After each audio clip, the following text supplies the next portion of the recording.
What if I told you that your thoughts today are building your reality tomorrow? Not metaphorically, but literally. If that sounds impossible, keep listening, because Neville Goddard proved it.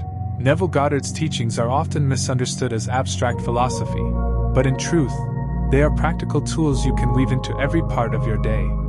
His central message was simple: imagination creates reality. This isn't about wishful thinking, it's about deliberately directing the images, feelings, and assumptions you carry inside so that they shape the events and circumstances outside.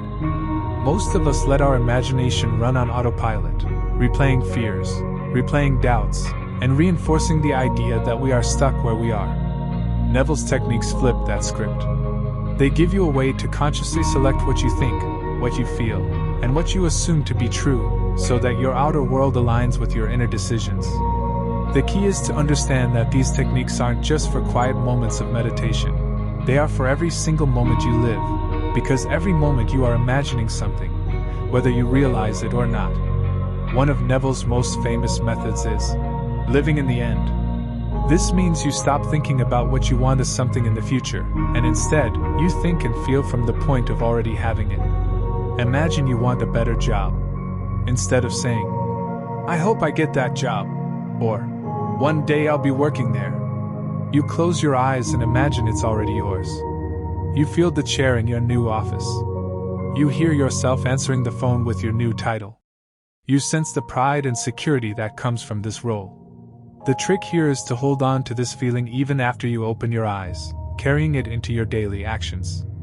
If you approach your current work, your commute, or your conversations with the quiet confidence of someone who already has what they desire, you align your mindset with the end result, and according to Neville, the outer world will eventually reflect it. Another key technique is revision, the art of mentally changing past events. At first, it sounds strange. How can imagining the past differently help me now? But Neville taught that the past lives in memory, and memory is just imagination recorded. If your mind replays a painful conversation or a failure, you are reinforcing it every time. Instead, you can go back in your imagination and rewrite it. Let's say you had an argument with a friend. Before you sleep, you close your eyes and replay that scene, but this time, you see both of you smiling, understanding each other, ending on good terms. You do this until it feels real. Over time, you'll find that the emotional charge of the memory fades, your relationship shifts, and often the other person's behavior changes to match the revised version. Daily life is full of little moments you can revise, small frustrations, missed chances, awkward interactions. Instead of letting them harden into facts, you soften and reshape them in your mind. Then there's the state akin to sleep, which Neville called SATS. This is the drowsy, relaxed state between waking and sleeping, when your conscious mind is quiet but your subconscious is wide open. In this state, you can impress new beliefs into your subconscious more easily. To apply this in daily life, use it before bed or right after waking up. You lie still, breathe slowly, and imagine your wish fulfilled in a short, vivid scene: a hug from a loved one, a congratulations message, the taste of a celebratory dinner.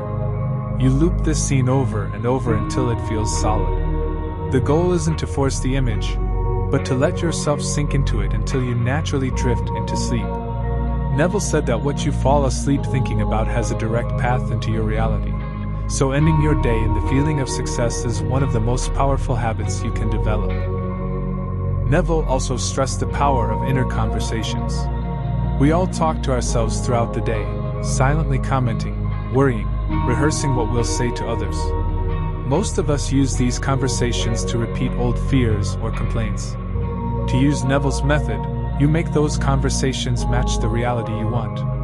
If you catch yourself thinking, "This will never work," you stop and replace it with, "This is unfolding perfectly." If you're mentally arguing with someone, shift the tone so you imagine them agreeing with you, praising you, or showing support. Your mind is like a stage, and every inner conversation is a rehearsal for what shows up in your outer life. This doesn't mean ignoring problems. It means narrating them in a way that assumes they resolve in your favor. A simple way to keep these techniques alive all day is to choose a mental diet. This is Neville's idea of guarding your mind from thoughts that contradict your desire. It's like choosing healthy food for your body. You deliberately choose healthy thoughts for your mind. If you want financial abundance, you don't let yourself dwell on, "I can't afford that." Instead, you think, "I always have what I need," or "money comes to me easily." At first, you might have to correct yourself dozens of times a day. But over time, this becomes natural, and your default thinking supports your goals instead of fighting them. Neville's work also fits perfectly into daily routines. You can apply living in the end while brushing your teeth in the morning by imagining you're getting ready in your dream home. You can use revision on your lunch break to change the outcome of a tense meeting. You can use inner conversations while driving, imagining clients praising your work or loved ones telling you good news. Before sleep, you drop into SATs and replay the best version of your day, or a future scene you want to experience. By making it part of ordinary activities, it becomes a habit rather than a chore. One important thing Neville emphasized is feeling. You can imagine something all day, but if you don't feel the emotion of it being real, your subconscious won't fully accept it. This doesn't mean forcing fake joy. It means asking yourself, "If this were true right now, how would I feel?" and letting that feeling settle in your body. For example, if you're manifesting a new relationship, maybe the feeling is warmth, safety, or excitement. You focus on that feeling, even if no one else can see why you're smiling. The world responds to the energy you carry, and feeling from the end is how you signal your new reality to life itself. Neville also reminded us not to chase signs. Many people start imagining and then look for proof right away, checking their phone for messages, scanning the news, or asking others for feedback. But signs follow, they don't lead. If you're living in the end, you already know it's done, so you don't need to look for evidence. Ironically, when you stop looking, signs tend to appear naturally. Maybe you overhear someone talking about exactly what you've been imagining, or you see your desired outcome in a random ad. These are little winks from life, but your main focus should stay on the inner reality, because that's where the change begins.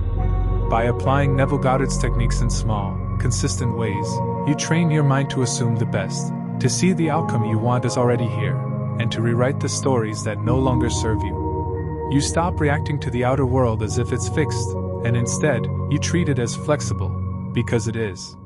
The outer is only the shadow of the inner. When you change the inner consistently, the outer must eventually shift. That's not magic, that's the law Neville dedicated his life to teaching. If you take just one thing from Neville's work, let it be this: your imagination is not a daydream machine, it is the creative force of your life. Use it deliberately, and you can turn your daily thoughts into the architecture of your future reality.